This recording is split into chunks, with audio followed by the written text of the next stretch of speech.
आज गणरायाचं आगमन झालेलं आहे। नेहमीच आपण सर्वजण अतिशय उत्साहामध्ये आनंदामध्ये गणरायाचं आपण स्वागत करतो आणि आपल्या प्रत्येकाच्या कुटुंबामध्ये कुठलंही शुभ कार्य सुरू करायचं असेल तर आपण गणरायाची प्रथम प्रार्थना करतो।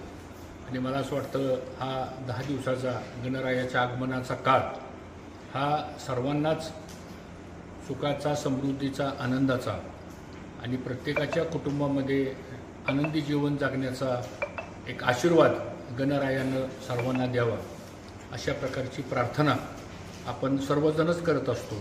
आज प्रत्येकाच्या घरामध्ये गणरायाचं आगमन झालेलं आहे।